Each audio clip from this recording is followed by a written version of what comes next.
Dobro. History. Archive. 우리가 영화나 드라마에서 봤던 이순신 장군의 마지막 전투, 노량해 전. 과연 그 전설 뒤에 숨겨진 진짜 역사는 어떤 모습일까요? 자, 오늘은 그 영화보다 더 극적인 실제 역사 속으로 한번 깊숙이 들어가 보겠습니다. 이 말 정말 유명하죠? 7년이라는 기나긴 전쟁의 마침표를 찍을 마지막 전투를 앞두고 이순신 장군이 남긴 말인데요. 이건 그냥 단순한 결의가 아니에요. 뭐랄까, 모든 것을 건 한 장수의 비장함 그 자체죠.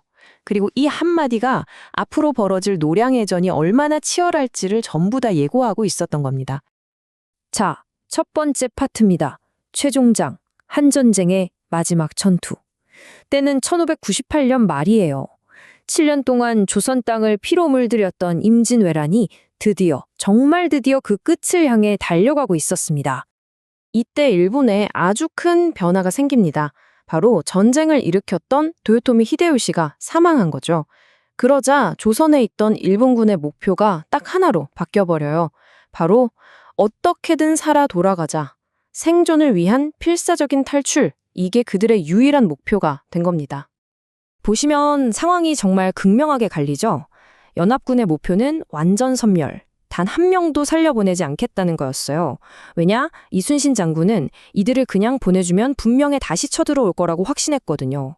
반면에 일본군의 목표는 딱 하나, 완전 철수. 어떻게든 살아 돌아가야 한다는 거죠. 자, 한쪽은 죽이려 하고 한쪽은 살려고 하고 이건 뭐 한쪽이 완전히 사라져야만 끝나는 정말 잔혹한 싸움이 될 수밖에 없었던 겁니다. 자, 두 번째 파트로 넘어가 볼게요.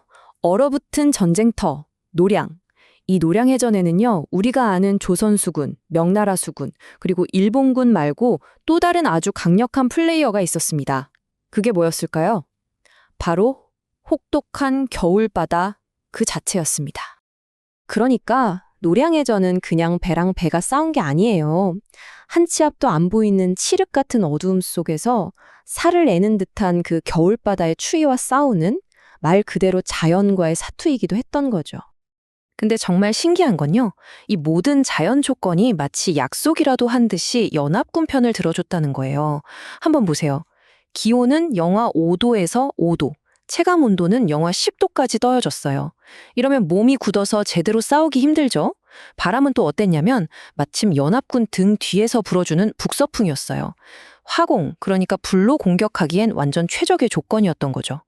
게다가 수온은 10도 미만, 한번 물에 빠지면 사실상 생존은 불가능했다고 봐야 하고요. 시야는 칠흑 같았고 해협은 좁아서 일본의 그 큰 함대가 완전히 갇혀버리는 킬존이 형성된 겁니다. 와, 이건 뭐 하늘이 도왔다고 밖에는 설명이 안 되죠. 자, 세 번째 파트입니다. 역사상 최대 규모의 해상 충돌. 이 전투가 대체 얼마나 거대한 규모였는지 한번 살펴보겠습니다. 병력 규모를 한번 보세요. 연합군이 대략 2만 6천 명? 그런데 일본군은요, 무려 6만 명에 달했습니다. 2배가 훌쩍 넘는 숫자죠. 숫자만 놓고 보면 이건 게임이 안 되는 싸움이에요. 완전히 불리한 상황이었죠. 하지만 우리 이순신 장군에게는 이 숫자보다 더 강력한 무기가 있었습니다. 바로 지형을 읽는 눈과 완벽한 전술이었죠. 그리고 동원된 배만 해도 1,000척이 넘습니다. 1,000척이요. 여러분 한번 상상해 보세요. 그 좁은 해협에 1,000척이 넘는 배들이 뒤엉켜서 포를 쏘고 불화살을 날리고 배에 올라타서 칼싸움을 벌이는 장면을요. 이건 정말 당시 세계 해전사에서도 찾아보기 힘든 어마어마한 스케일의 전투였습니다. 이 복잡하고 정신없는 전투도 사실은 아주 치밀한 시나리오에 따라 진행됐습니다. 자, 흐름을 한번 볼게요. 먼저 15일 밤 이순신 함대가 일본 구원함대를 좁은 해협, 즉 덫 안으로 유인해서 포위망을 완성합니다. 그리고 16일 새벽 2시쯤 칠흑 같은 어둠 속에서 기습적으로 대포를 쏘면서 전투가 시작되죠. 날이 밝아올 무렵에는 이제 배와 배가 뒤엉키는 처절한 난타전이 벌어지고요. 마침내 오전 8시쯤 일본군 전열이 무너지자 도망치는 적들을 관음포라는 막다른 곳까지 몰아넣었고 완전히 섬멸해버립니다. 이 모든 게 처음부터 끝까지 이순신 장군의 머릿속에 그려져 있던 그림이었던 거죠. 네, 전투의 클라이맥스는 바로 여기, 불타는 관음포입니다. 퇴로가 완전히 막혀버린 일본 함선들은요, 그냥 거대한 불쏘시개 덩어리가 되어버린 거예요. 불 붙고 연기 나고 배는 부서지고 관음포 앞바다는 말 그대로 아비규환, 불타는 지옥 그 자체였습니다. 자, 네 번째 파트입니다. 영웅의 죽음, 사실을 확인하다.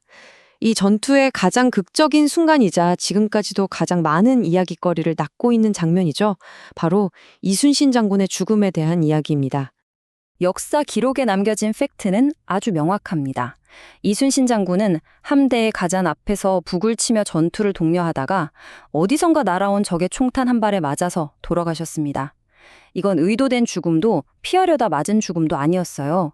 그냥 말 그대로 전사한 겁니다. 그런데 현대에 와서 소설 같은 문학 작품들을 통해 자살설이라는 게 퍼지기 시작했죠. 전쟁이 끝나고 돌아가면 정치적인 박해를 받을 게 뻔하니까 그걸 피하기 위해 일부러 죽음을 택했다는 주장이에요. 하지만 이건 어디까지나 문학적 상상일 뿐입니다. 유성룡의 징비록 같은 당대의 핵심적인 역사 기록들을 보면요. 하나같이 병사들을 독려하던 중 날아온 탄에 맞았다고, 즉 전사했다고 기록하고 있습니다. 이 둘은 명확하게 구분해야 합니다. 자살설이 왜 사실이 아닌지 좀 더 구체적으로 짚어볼까요? 첫째, 당시에 쓰인 그 어떤 역사 기록에도 자살을 암시하는 내용은 단 한 줄도 없습니다. 둘째, 평생을 충이라는 가치에 목숨을 걸었던 그의 성품과도 전혀 맞지 않고요. 셋째, 그가 남긴 마지막 말을 생각해 보세요. 자신의 죽음이 아니라 오직 전투의 승리만을 걱정했잖아요. 이런 이유들 때문에 오늘날 역사학계에서는 이 자살설을 그냥 문학적 상상으로 결론 내리고 있습니다. 더 이상 논쟁거리도 아니라는 거죠. 바로 이 말이죠. 싸움이 급하니 나의 죽음을 알리지 말라. 이게 그냥 영화 속 명대사처럼 들릴 수도 있지만 사실 이건요, 마지막 순간까지 내린 너무나도 냉철하고 위대한 전술적 명령이었습니다. 총사령관인 자신의 죽음이 알려지면 아군 사기가 떨어지고 전열이 무너질 것을 우려한 거죠. 정말 죽는 그 순간까지도 그는 완벽한 지휘관이었습니다. 이제 마지막 다섯 번째 파트입니다. 구원자를 잃은 나라의 애도. 전투는 승리했지만 나라는 가장 위대한 영웅을 잃었습니다. 그의 마지막 여정은 어땠을까요? 함께 싸웠던 명나라 제독 진린의 반응이 이걸 잘 보여줍니다. 이순신 장군의 전사 소식을 듣고는 배 위에서 쓰러져 가슴을 치며 3번이나 통곡했다고 해요. 그러면서 노야! 라고 외쳤다는데 이 노야라는 말이 큰 어르신이라는 의미의 최고 존칭이거든요. 국적은 달랐지만 서로를 얼마나 깊이 존경하고 의지했는지 알 수 있는 정말 가슴 찡한 장면이죠. 제독의 마지막 여정은 이렇게 진행됐습니다. 그가 숨을 거둔 관음포에서 시작해서 마지막 수군 본영이 있던 고금도로 돌아와 추상을 치릅니다. 그리고 거기서부터 바닷길과 육로를 거쳐서 아주 긴 시간 동안 운구 행렬이 이어지죠. 최종 목적지는 그의 고향인 아산이었습니다. 그런데 이 여정은요, 그냥 한 장군의 시신을 옮기는 과정이 아니었어요. 기록을 보면 그의 온구 행렬이 지나가는 곳마다 수많은 백성들이 길가에 나와서 우리를 살려주신 어른이 돌아가신다 하면서 통곡했다고 합니다. 그러니까 그의 장례는요, 한 개인의 장례식을 넘어서 7년 전쟁으로 상처 입은 나라 전체가 자신들의 구원자를 떠나보내는 하나의 거대한 국가적 추모 의식이었던 겁니다. 자, 오늘 이야기를 정리하면서 이런 질문을 던져보고 싶습니다. 한 영웅의 마지막을 진정으로 정의하는 건 과연 뭘까요? 그가 어떻게 죽었느냐 하는 그 방식일까요? 아니면 그가 평생을 바쳐 남긴 유산일까요? 결국 이순신이라는 인물의 위대함은 죽음에 얽힌 신비로운 이야기가 아니라 평생 동안 자신의 의무를 다했던 그의 삶, 그리고 그가 목숨 바쳐 지켜낸 이 나라 그 자체에 있는 것이 아닐까요? 그의 마지막 전투는 한 시대의 끝인 동시에 새로운 역사의 시작점이었습니다.